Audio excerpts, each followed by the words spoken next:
اعوذ باللہ السمیع العلیم من الشیطان اللعین الرجیم بسم اللہ الرحمن الرحیم الحمد للہ الذی ہدانا لہذا وما كنا لنهتدی لولا ان ہدانا اللہ لقد جاءت رسل ربنا بالحق والصلاة والسلام على النبي الأمي المكي المدني العربي الهاشمي سيدنا ونبينا أبي القاسم محمد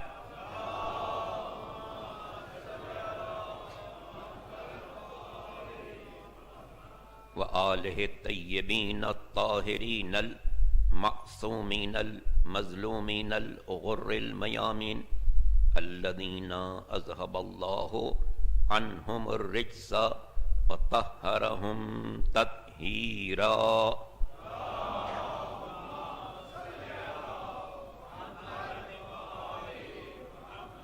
واللعنة الدائمة الباقية على أعدائهم أجمعين من يوم ظلمهم إلى يوم الدين أما بعد فقد قال الله سبحانه وتعالى في محكم كتابه الكريم وقوله الحق بسم الله الرحمن الرحيم فأقم وجهك للدين حنيفا فطرة الله التي فطر الناس عليها لا تبديل لخلق الله ذلك الدين القيم ولكن اکثر الناس لا يعلمون صلوات پر محمد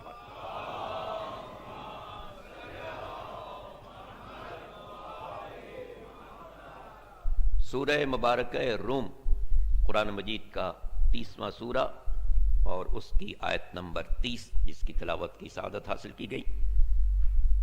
اسی آیت کے ذیل میں چند معروضات آپ کی خدمت میں پیش کروں گا.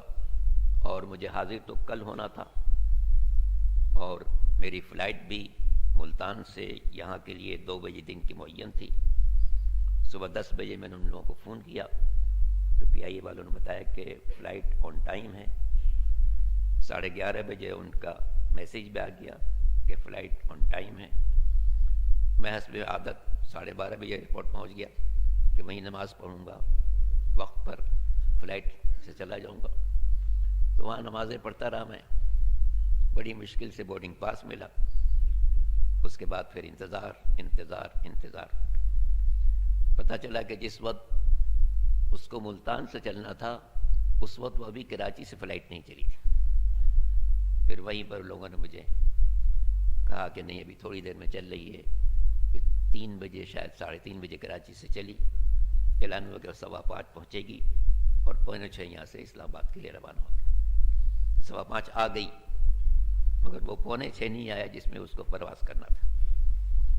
5:45 سے جب 6 ہو گئے تو اعلان ہوا کہ جناب دھند کی وجہ سے فلائٹ نہیں جائے گی, آج کینسل.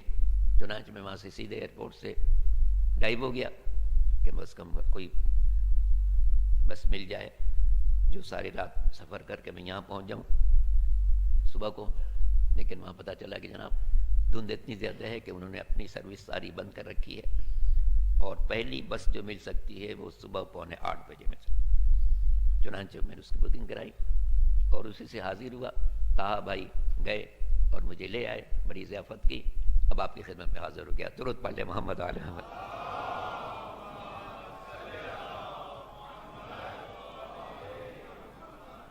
یہ باتیں اس لیے بھی میں نے بتا دی کہ نہ بانیان مجلس کے بارے میں کوئی سوچے کہ جناب انہوں نے اعلان کر دیا تھا مولانا صاحب تو آئے نہیں, اور نہ یہ بات کہی جائے کہ جناب مولانا لوگ وعدہ کر لیتے ہیں آتے نہیں.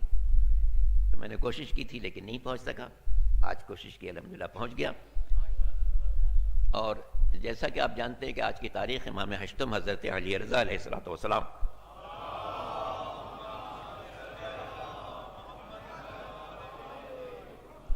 کی شہادت کی بھی تاریخ ہے. امام کی شہادت کی 3 تاریخیں دنیا میں رائج ہیں. ایک 23 ذوالقعدہ ہے, ایک آج 17 صفر ہے اور ایک 29 صفر ہے جو ایران میں خاص طور سے منائی جاتی ہے. تو آج کے مجلس میں کوشش ہوگی کہ زیادہ امام کا تذکرہ ہو. باقی جو 3 مجلسیں ہیں ان میں کچھ خصوصی گفتگو آپ سے کروں گا، اس دعا کے ساتھ کہ اللہ تعالیٰ اس بارگاہ کے رونق میں اور اضافہ کرے، آپ کی عزاداری کے آپ کو بہترین اجر عطا فرمائے، حاضرین کو ان کی جملہ حاجات میں کامیابی عطا فرمائے، ہم سب کو عزاداران مظلوم کربلا میں شمار فرمائے. ارشاد قدرت ہے فَأَقِمْ وَجْهَكَ لِلدِّينِ حَنِيفًا، اپنی توجہ دین کی طرف یکسوئی سے قائم رکھو، یکسوئی سے قائم رکھو. فطرت اللہ التی فطر الناس علیہا، یہ دین اللہ کی اس فطرت کے عین مطابق ہے جس پر اس نے بنی نوع انسان کو پیدا کیا. لا تبدیل لخلق اللہ، اللہ کی تخلیق میں کوئی تبدیلی نہیں ہے. ذالک الدین القیم، یہی اصلی اور صحیح دین ہے. ولکن اکثر الناس لا یعلمون، لیکن لوگوں کی اکثریت علم نہیں رکھتی، علم نہیں رکھتی. تو آغاز یہاں سے ہے کہ فَأَقِمْ وَجْهَكَ لِلدِّينِ حَنِيفًا، اپنی توجہ دین کی طرف یکسوئی سے قائم رکھو. ہر انسان روزانہ جائزہ لیتے رہے کہ میرے دین میں کوئی کمزوری نہ آنے پائے. یہ بات اس لیے بھی عرض کرنا ضروری سمجھتا ہوں کہ اس وقت ملک میں بہت سے ممبروں سے ایسی باتیں کہی جا رہی ہیں جو انسان کے دین کو بگاڑنے کا سبب بن. کچھ لوگ نماز میں پیوند لگانا چاہ رہے ہیں، پیوند لگانا چاہ رہے ہیں. ہم ان سے کہتے ہیں بھائی نماز اچھی خاصی ہے، اس میں پیوند کی ضرورت ہے ہی نہیں. سرکار دو عالم نے جیسی بنا کے ہمیں دے دی، اور سرکار دو عالم نے کیا بنائی؟ اللہ نے بنا کے اپنے حبیب کو بہت بتا دی. حبیب نے پڑھ دی اور مجھ سے کہہ دیا کہ بھئی جیسی میں نے پڑھی ویسے تم پڑھنا. لہذا ہماری نماز الحمدللہ بالکل مستحکم ہے، اس میں کہیں چیرا نہیں ہے، پیوند لگانے کی ضرورت نہیں.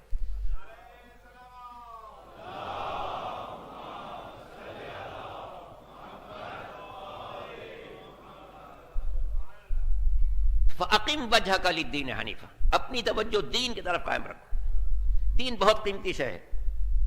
یہ ساری مجالس کیوں ہیں؟ سرکار سید الشہداء کی بارگاہ میں انسانیت کا نظر عقیدت ہے. اور یہ بات طے ہے کہ امام مظلوم کی ساری قربانی دین کے لیے تھی، کوئی اور غرض نہیں تھی.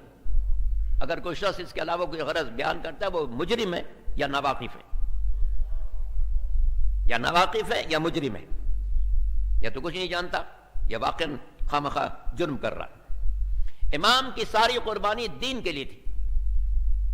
لہذا میں کہہ سکتا ہوں جو دین کا وفادار ہوگا وہی حسین ابن علی کا وفادار ہوگا، اور جو دین کا وفادار نہیں ہے وہ حسین ابن علی کا وفادار نہیں ہو سکتا. ہم میں سے ہر شخص کو اجازت لیتے رہنا ہے کہ ہمارے دین میں کوئی کمزوری نہ آنے پائے، دین کا نقصان نہ ہونے پائے. مثال انداز کروں، بچوں کے لیے ہمارے بزرگ تو ماشاءاللہ اللہ تعالیٰ سب کو سلامت رکھیں. فرض کیجئے ایک جوان ہے، گھر سے نکلا یہاں ہم بارگاہ مجلس میں آنے کے لیے. ٹرانسپورٹ کے لیے اس نے 200 روپے جیب میں رکھ لیے، 100 کے 2 نوٹ رکھ لیے کہ بھئی ایک جاتے وقت کام آ جائے گا، ایک واپسی کو آ جائے گا. تھوڑے پیسے میں آ گیا. واپسی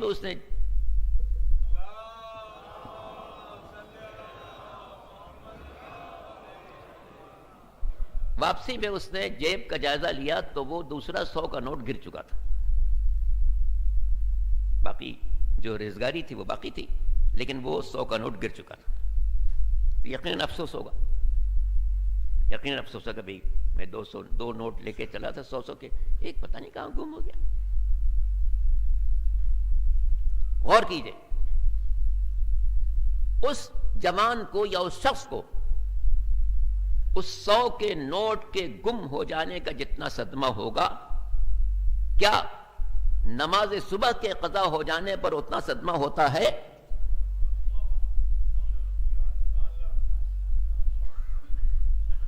اگر اتنا صدمہ ہے تو اس کا مطلب میں اپنی نماز کو 100 روپے کے برابر سمجھا، اور میں نہیں سمجھتا کتنے لوگوں کو اتنا بھی صدمہ ہوتا ہوگا. ترک نماز الگ ہے، نماز قضا ہونے کی بات کر رہا ہوں. کتنے لوگوں کو جن کو اتنا صدمہ ہو جتنا وہ 100 روپے کے تلف ہو جانے کا صدمہ ہے؟ شاید کوئی فرد ہو یہاں جس کو اتنا صدمہ ہو. انشاءاللہ بہت سے لوگوں کو صدمہ ہوگا، بلکہ انشاءاللہ 100% کو صدمہ ہوگا. درود پڑھ لے محمد وآل محمد.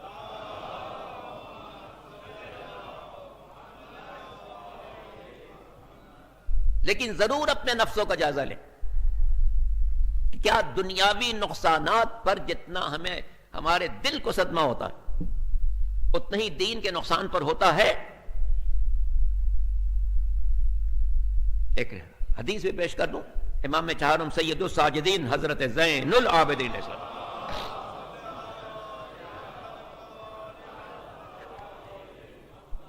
کا ایک ارشاد ہے، فرماتے ہیں عجب تو لمن یحتمی من الطعام لمضرته کیف لا یحتمی من الذنب لمعرته. مجھے تعجب ہے اس انسان پر، مجھے تعجب ہے اس انسان پر کھانے کے اس لقمے سے پرہیز کرتا ہے جس کے بارے میں ڈر ہو کہ یہ مجھے نقصان پہنچا سکتا ہے. کھانے کے اس لقمے سے پرہیز کرتا ہے جس کے بارے میں ڈر ہو کہ یہ مجھے نقصان پہنچا سکتا ہے. کیف لا یحتمی من الذنب، یہی انسان گناہ سے پرہیز کیوں نہیں کرتا جو اسے محشر میں رسوا کرنے والا. اب توازن کر، ایک دنیاوی نقصان ہے لقمے کا، ایک لقمہ کھا لینا اضافی طور پر، ایک دینی نقصان ہے گناہ کا مرتکب ہو جانا. کہیں ہم کھانا گھر سے کھا کے کسی کے یہاں ملنے گئے، اس نے کہا جناب کھانا حاضر ہے، ہم نے کہا نہیں کھا کے آئے، اب کھائیں گے تو نقصان ہوگا. ایک لقمے سے بھی انسان پرہیز کرتا ہے نقصان پہنچے گا. کتنا نقصان پہنچ سکتا ہے؟ ہو سکتا ہے پیٹ میں درد ہو جائے، ہو سکتا ہے ایک وقت مجھے فاقہ کرنا پڑے، ہو سکتا ہے ایک ٹیبلٹ لینا پڑے، اس سے زیادہ نقصان نہیں ہو سکتا. لیکن انسان دنیاوی معاملات میں اتنا ہوشیار ہے کہ اس ایک لقمے کے نقصان کو گوارا نہیں کرتا. امام فرماتے ہیں کہ تعجب ہے یہی انسان اس گناہ سے پرہیز کیوں نہیں کرتا جو اسے محشر میں رسوا کرنے والا. محشر کی رسوائی بڑی ہے یا لقمے کا نقصان بڑا ہے؟ لقمے کا نقصان بڑا ہے. تو لقمے کے نقصان سے بچتا ہے، محشر کی رسوائی سے نہیں بچتا. جب محشر میں سر عام بتایا جائے گا کہ اس شخص نے یہ جرم کیا، اس شخص نے یہ جرم کیا. دنیا میں اپنے گناہ چھپا سکتا ہوں، عرصہ محشر میں نہیں چھپا سکتا. وہاں پیش کیا جائے گا یہ بندہ جس کو آپ بہت نیک سمجھتے تھے اس نے یہ جرائم کیا. دنیا کے ہر انسان سے میں اپنا گناہ چھپا سکتا ہوں، اس ذات واجب سے نہیں چھپا سکتا جو سمندروں کی گہرائیوں میں سانس لینے والی مچھلی کی آواز کو سن رہا ہوتا. ہمارے جسم کے ہر حصے کو، اندر کی ساری دنیا کو دیکھ رہا. ایک بات یاد آ گئی، اسے بھی عرض کرتا چلو. مولا کائنات امیر المومنین علی بن ابی طالب علیہ الصلوۃ والسلام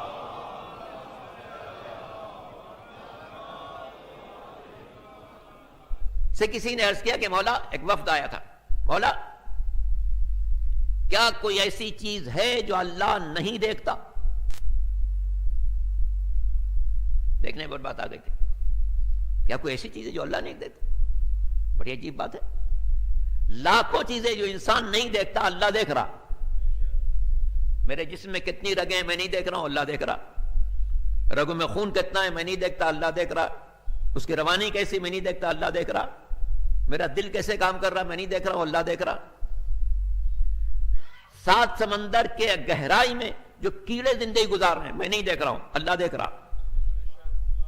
رات کے سناٹے میں سیاہ رات میں ایک چونٹی چلی جا رہی ہے میں نہیں دیکھ سکتا، اللہ دیکھ رہا. تو مولا سے پوچھا کہ مولا کیا کوئی ایسی چیز ہے جو اللہ نہیں دیکھتا؟ فرمایا ہاں. اب تو سننے والوں کو بڑا تعجب ہوا. مولا نے اس میں اضافہ بھی کر دیا. فرمایا ایک چیز ہے جو بندے دیکھتے ہیں اللہ نہیں دیکھتا. بندے دیکھتے ہیں اللہ نہیں دیکھتا. اب تو سننے والوں کو اور تعجب کہ یہ کیسے ہو سکتا کہ کوئی ایسی بھی چیز ہو سکتی دنیا میں جو بندے دیکھیں اللہ نہ دیکھے؟ فرمایا وہ ایک چیز ہے جو بندے دیکھتے ہیں اللہ نہیں دیکھتا، اور وہ خواب ہے۔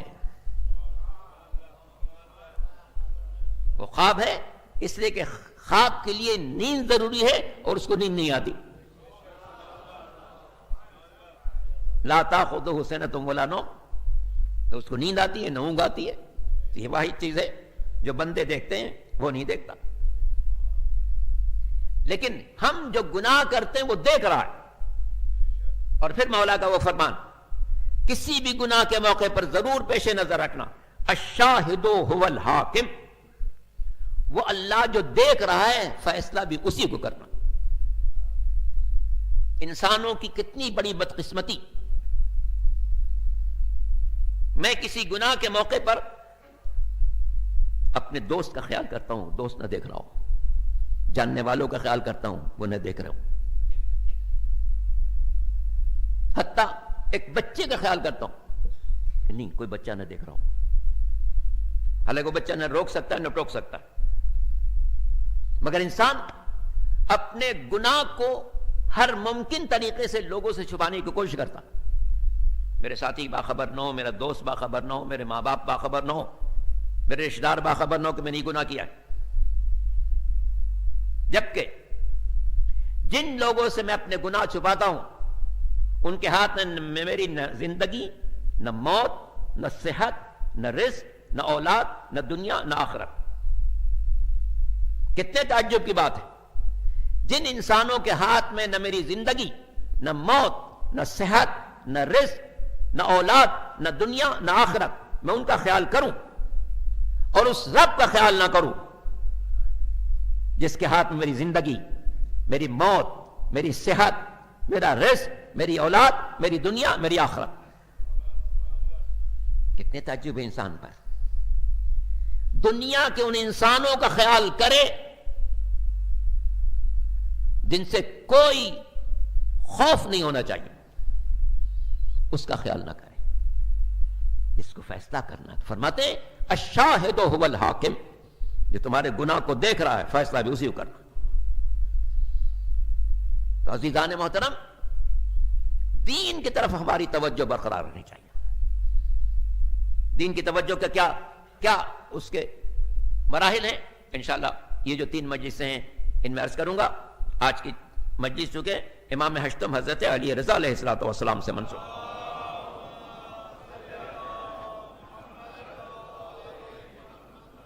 والی خراسان، والی خراسان۔ امام کے القاب میں آپ پڑھتے ہیں امام سامن زامن، 8ویں بھی ہیں زامن بھی ہیں۔ سامن یعنی 8ویں، زامن یعنی ضمانت لینے والے۔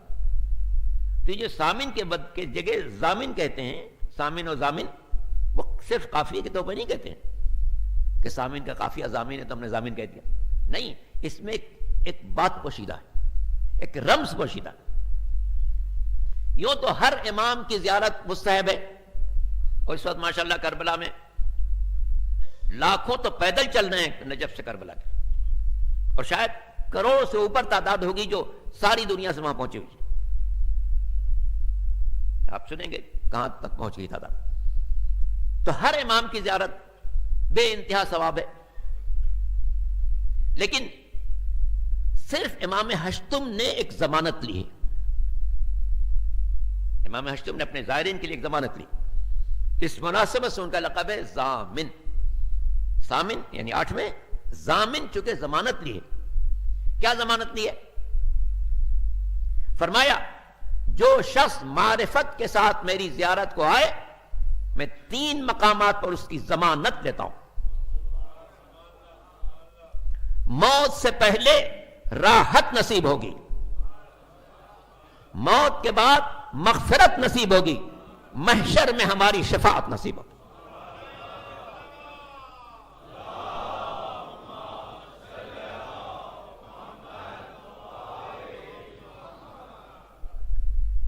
امام ہشتم 11 ذی قعدہ سن 148 میں ولادت باسعادت، چھٹے امام کی شہادت سے 2-3 ہفتے بعد. تو 11 ذی القعدہ 148 ہجری، اور شہادت اس تاریخ کو 17 صفر یا اور تاریخ جو بیان کی سن 203 ہجری. ٹوٹل 55 سال کی عمر ہے. 203 ہجری میں شہادت ہے اور 148 ہجری میں ولادت باسعادت ہے. سن 183 ہجری میں امام ہفتم شہید ہوئے. امام ہفتم کی شہادت کے بعد منصب امامت کی ذمہ داریاں 8ویں امام پر آئیں. تو 20 سال منصب امامت ہے. حاکم وقت نے اپنی کسی مصلحت کے تحت، جس کو وہ خود جانتا ہوگا، امام کو مجبور کیا ولی عہدی قبول کرنے پر. ولی عہد کا درجہ بادشاہ کے بعد ہوتا ہے. اس باب میں نہیں جانا چاہتا کہ امام نے ولی عہد کو قبول کی. ہو سکتا ہے کسی وقت عرض کروں لیکن آج نہیں. تو ولی عہد کا درجہ حاکم کے بعد بادشاہ کے برابر ہوتا ہے. بادشاہ کے بعد سب سے بلند ہوتا ہے. لیکن جو بات میں امام کی حیات طیبہ سے عرض کرنا چاہتا ہوں، ولی عہدی کے زمانے میں جب آپ کا عہدہ بادشاہ کے بعد سب سے بلند ہے دنیاوی اعتبار سے، امام جب کھانے کے لیے بیٹھتے تھے، دسترخوان بچھایا جاتا تھا تو اپنے نوکروں کو بلاتے تھے، غلاموں کو بلاتے تھے، چوکیدار کو بلاتے تھے، صفائی کرنے والے کو بلاتے تھے، پہرا دینے والے کو بلاتے تھے. سب کو ایک دسترخوان پر بٹھا کے جو خود کھاتے تھے وہ ان کو کھلاتے، تاکہ ہم لوگوں کو یہ درس ملے، ہم لوگوں کو یہ درس ملے کہ دیکھو انسان انسان ہے، انسان انسان ہے. اس میں عیب مت محسوس کرو کہ اپنے ملازم کو تم ساتھ کھانا کھلا رہے ہو. اپنے ملازم کو تم کھانا کھلا رہے ہو، اسے عیب نہیں محسوس کرو، تاسی محسوس کرو امام ہشتم حضرت علی رضا علیہ السلام.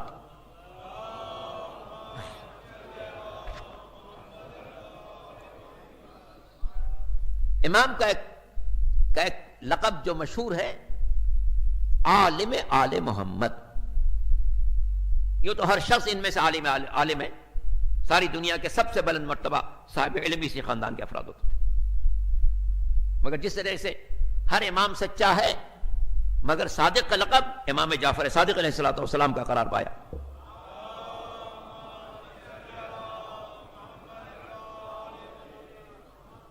تو عالم آل محمد کا لقب امام ہشتم کا قرار پایا. یہ عالم آل محمد ہے. اس کی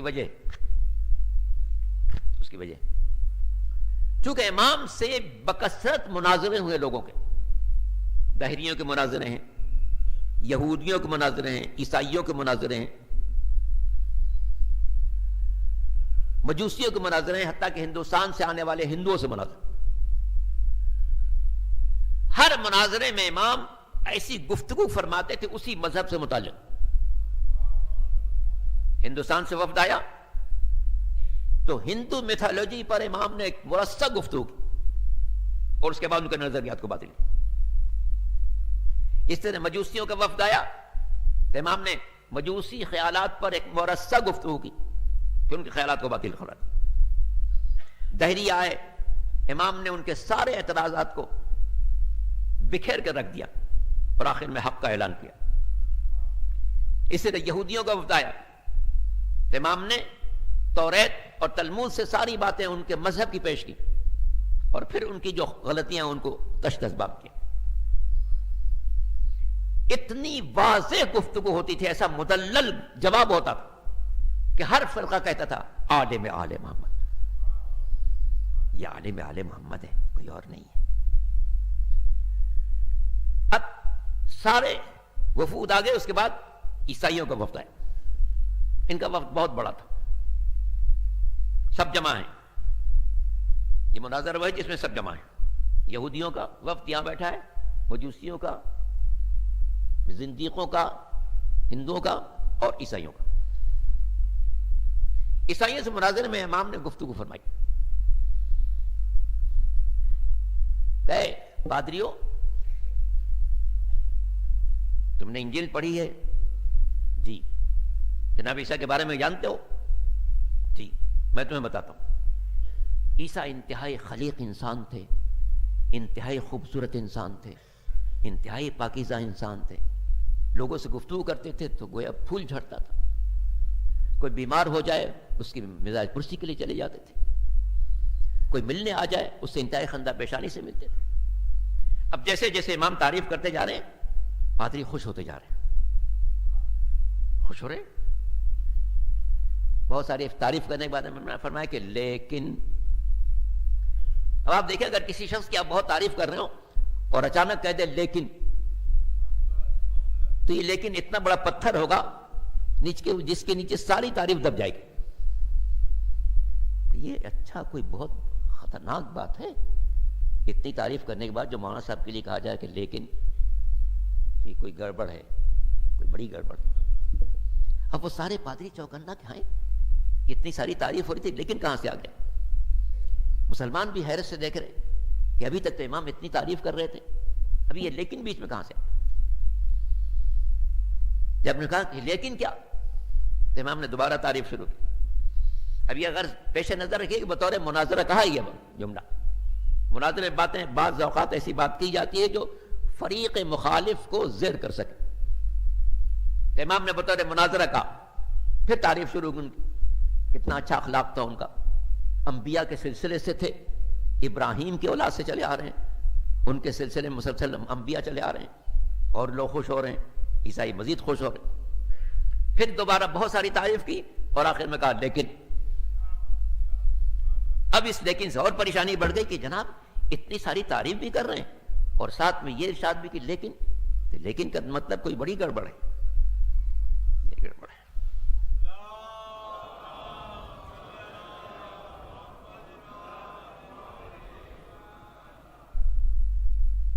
تو جناب اب امام نے جب پھر کہا لیکن تو اور مجمع پریشان ہے، مسلمان بھی پریشان ہے، پادری بھی پریشان.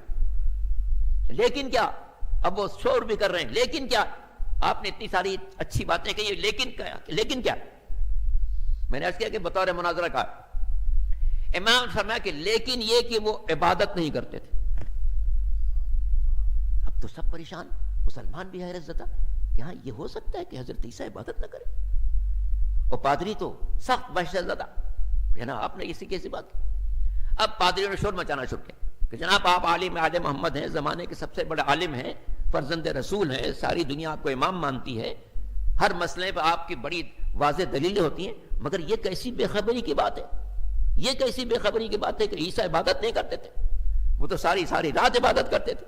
ان کی جیسے نمازیں کسی نے نہیں پڑھی، ان کی جیسے عبادت کسی نے نہیں کی.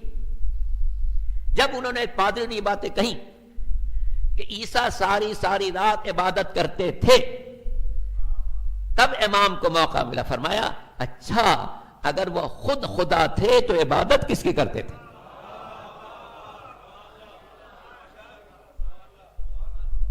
اگر وہ خود خدا تھے تو عبادت کی کرتے تھے. اس ایک جملے کا اثر یہ ہوا کہ ان پادریوں کی جتنی بڑی جماعت آئی تھی ان میں واضح نے اسی وقت قبول کیا کہ نہیں وہ اللہ کے بندے تھے، گاڈ نہیں تھے،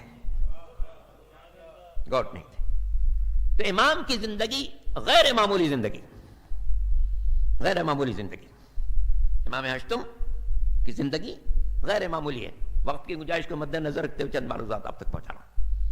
غیر معمولی زندگی ہے کہ جس میں آپ نے عیسائیوں کے اس موقف کو 2 سطروں میں ہمیشہ کے لیے پاش کر دیا، جس کا نتیجہ ہو کہ غالب تعداد نے اسے بات کو قبول کیا کہ وہ بندے تھے. جیسے کہ قرآن نے کہا ان مسئلہ عیسیٰ عند اللہ کا مسئلہ آدم خلقہ من تراب ثم قال له کن فیکون. عیسیٰ کی مثال اللہ کے نزدیک ایسی جیسے آدم کی مثال.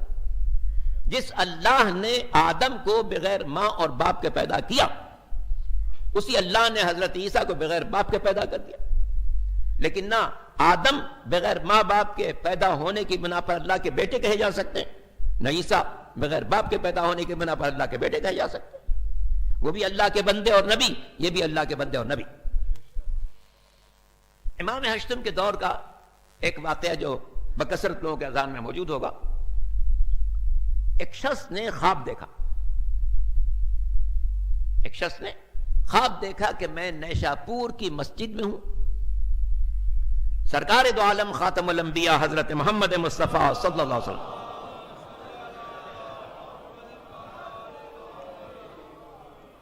وہاں تشریف لائے ہوئے ہیں، مسجد لوگوں سے بھری ہوئی ہے، کھچا کھچ، ہر طرف لوگ ہی لوگ ہیں، ظاہر ہے سرکار دو عالم تشریف لائے، مسجد پوری طرح بھری ہوئی ہے۔ میں مجمع سے گزرتا ہوا سرکار کے قریب پہنچا اور میں نے سرکار کو سلام کیا، آپ نے مجھے جواب سلام دیا۔ وہاں پر پیغمبر کے پاس ایک تشت کے اندر، ایک بڑے سے برتن کے اندر کچھ کھجوریں رکھی ہوئی تھی، عمدہ قسم کی۔ میں سلام کر کے پیغمبر کی مزاج پرسی کر کے جب رخصت ہونے لگا تو حضور نے ایک مٹھی اٹھائی اور میرے ہاتھ پر رکھ دی، کچھ کھجوریں میرے ہاتھ پر رکھ دی، ان کو میں نے اسی وقت میں نے خواب میں گنا اور اس کے بعد میری آنکھ کھل گئی۔ اب میں لوگوں سے پریشانی میں سوچتا رہا کہ یہ جو پیغمبر نے مجھے کھجوریں دی ہیں اور ان کی اتنی مقدار ہے، یہ کوئی خاص بات ہے؟ کوئی کہتا تھا تمہیں اتنے دن زندہ رہو گے، کوئی کہتا تھا اتنے مہینے زندہ رہو گے، مختلف لوگ بات کہتے تھے، میری سمجھ میں نہیں آتا تھا۔ یہاں تک کہ مجھے خبر ملی کہ نیشاپور میں امام ہشتم حضرت علی رضا علیہ السلام تشریف لا رہے ہیں۔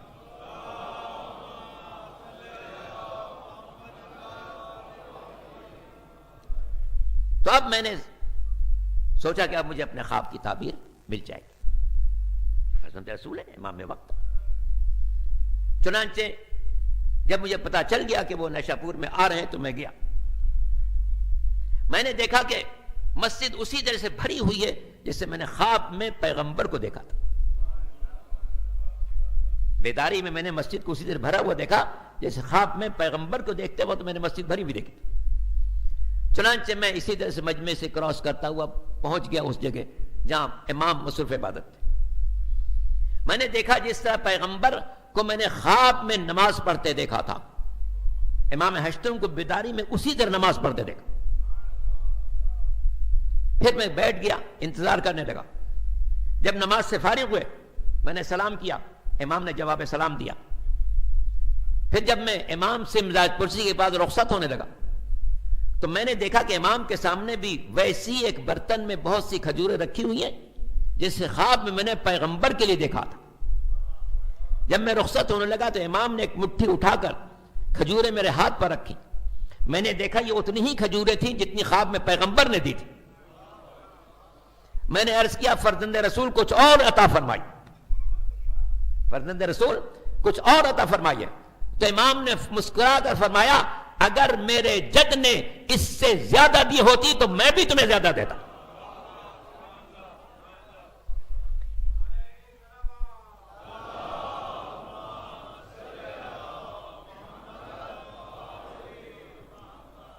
اس نے اپنے خواب کا کوئی تذکرہ نہیں کیا تھا، تعبیر خواب کے لیے حاضر ہوا تھا، مگر اس نے وہی منظر دیکھا جو خواب میں پیغمبر کے لیے دیکھا تھا۔ جس طرح مسجد اس وقت بھری ہوئی تھی ویسی مسجد آج بھری ہوئی، جس انداز سے پیغمبر کو نماز پڑھتے دیکھا تھا آج اسی طرح سے امام کو نماز پڑھتے دیکھا۔ جس طرح خواب میں پیغمبر کے پاس کچھ کھجوریں رکھی تھی اسی طرح بیداری میں امام کے پاس کچھ کھجوریں رکھی تھی۔ جس طرح خواب میں پیغمبر نے ایک مٹھی اٹھا کر جو مجھے کھجوریں دی، جتنی کھجوریں آئی تھی میں نے جب بیداری میں امام سے درخواست کی کہ اس سے زیادہ دی جائے تو فرمایا اگر میرے جد نے اس سے زیادہ دی ہوتی تو میں تمہیں اس سے زیادہ دے دیتا، تاکہ دنیا پر واضح ہو جائے کہ ان کو خواب میں دیکھو یا بیداری میں دیکھو فرق نہیں نظر آئے گا، فرق نہیں نظر آئے گا۔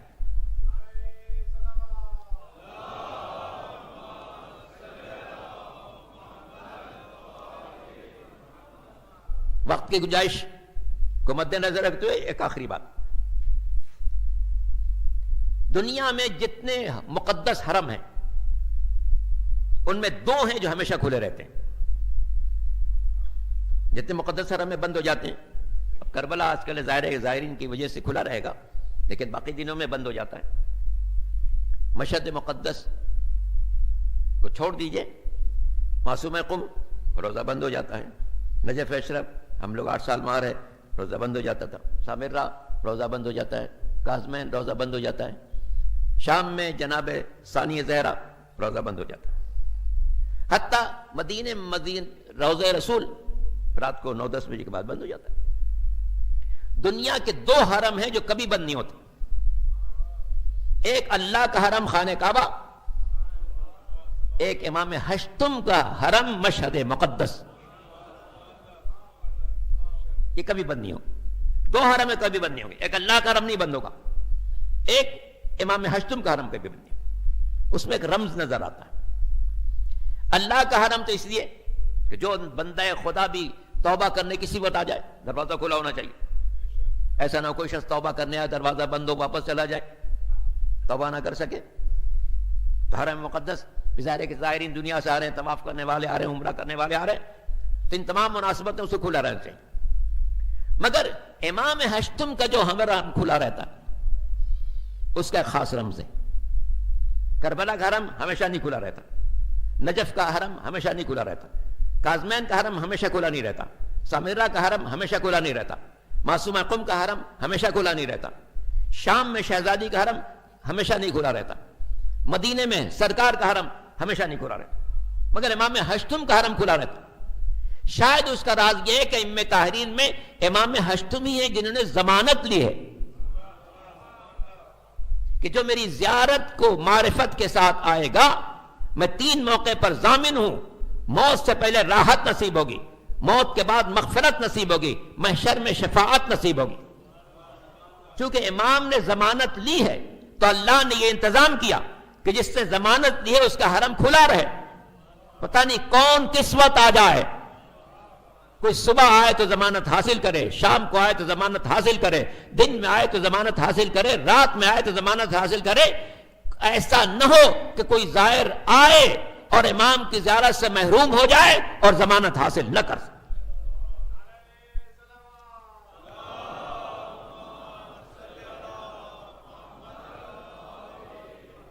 تو اللہ نے انتظام کیا کہ جس نے ضمانت لی ہے اس کا حرم مقدس ہمیشہ کھلا رہے، ہمیشہ کھلا رہے. جو بھی آئے جس وقت آئے، آنے کے بعد اسے ضمانت مل جائے گی. 3 موقع کی ضمانت ہے.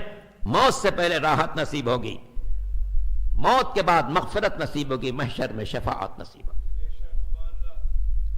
علی اور اولاد علی یہ سلسلہ امامت کے تیسرے علی ہیں. امام ہشتم حضرت علی ابن موسیٰ رضا علیہ السلام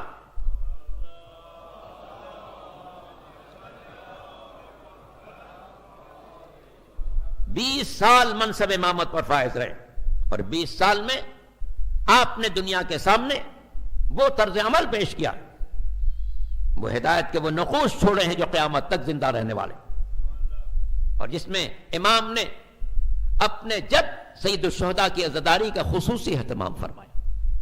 شعراء آتے تھے امام کی خدمت میں آ کر نذران عقیدت پیش کرتے تھے. کوئی شاعر آ رہا ہے سلام پیش کر رہا ہے، کوئی آ رہا ہے مرثیہ پیش کر رہا ہے، کوئی آ رہا ہے دوحہ پیش کر رہا ہے. روایات میں ہم نے یہ بھی پڑھا ہے کہ جب کوئی خاص شاعر آتا تھا امام اس سے کہتے تھے کیا ہمارے جد کی شان میں کوئی مرثیہ لکھ کر لائے ہو؟ کہتا تھا ہاں مولا میں لایا ہوں. تو امام اندرون خانہ جاتے تھے، جا کر خواتین کو خبر دیتے تھے کہ ہمارے جد کا مرثیہ خوان آیا. جب وہ شخص مرثیہ شروع کرتا تھا امام بھی روتے تھے، اندر سے رونے کی آواز بھی آتی تھی. اور کبھی ایسا بھی ہوا ہے کہ جب مرثیہ خان نے مرثیہ پڑھا، اس نے امام کے ادب کو مد نظر رکھتے ہوئے ہلکی آواز میں پڑھا تھا. امام نے کہا نہیں، ایسے نہیں، جیسے اپنے گھروں پر پڑھتے ہو ویسے پڑھو، گریہ کی آواز جتنی بلند ہو سکے. اللہ اکبر. یہ مجالس بڑی قیمتی ہے. عزیزان محترم، سرکار سید الشہداء کی مجلس کی پہلی بنیاد ثانی زہرا نے شام میں رکھی ہے. شام میں رکھی ہے. جب دمشق میں حاکم کی طرف سے امام چہارم سے کہا گیا کہ آپ چاہیں تو یہاں ٹھہریں اور چاہیں تو مدینہ تشریف لے جائیں، تو امام نے کہا جب تک میں اپنی پھپھی سے دریافت نہ کر لوں میں تمہیں کوئی جواب نہیں دے سکتا. شہزادی کی عظمت کو دنیا ملاحظہ کرے. امام میں وقت ہے مگر فرماتے ہیں جب تک پھپھی سے نہ پوچھ لوں اس وقت تک میں کوئی جواب نہیں دے سکتا. آ کر پھپھی سے فرمایا کہ پھپھی جان ہمیں اجازت دی گئی ہے کہ چاہے یہاں ٹھہرے یا چاہے مدینہ جائے. جناب زینب فرماتی بیٹا ابھی ہم نے بھائی کا ماتم نہیں کیا، حاکم سے کہہ دو گھر خالی کرا دے، زینب اپنے بھائی کا ماتم کرے گی۔ اللہ اکبر، آئے دنیا اور غور کرے، کامیاب وہ نہیں ہے جس کا نام داخل دشنام ہو چکا ہے، کامیاب وہ ہے جس کا ماتم قاتل کے گھر میں ہو رہا ہے۔ تو ان مجالس کی بنیاد ثانیہ زہرا نے رکھی ہے، یہ مجالس زندہ رہیں گی، ان میں اضافہ ہوتا چلا جائے گا، عزاداری مظلوم کربلا بڑھتی چلی جائے گی۔ شاعر نے سچ کہا ہے کہ دنیا نہ رہے گی مگر اسلام رہے گا، شبیر بہرحال تیرا نام رہے گا۔ اور آل رسول نے ہمیشہ اس عزاداری کے لیے بڑا اہتمام کیا ہے۔ امام پنجم نے اپنی شہادت، اپنی وفات سے پہلے ایک رقم جمع کی اور اولاد کو وصیت کی، اس کے ذریعے منی میں عزاداری کرنا، منی میں عزاداری کرنا۔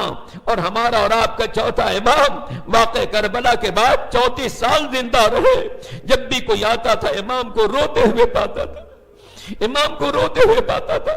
ایک موقع پر منہال نے کہا مولا کب تک روئیے گا؟ امام نے فرمایا تم نے انصاف نہیں کیا، یعقوب کے 12 بیٹوں میں سے ایک بیٹا نظروں سے دور ہو گیا تھا، اتنا روئے آنکھیں سفید ہو گئی۔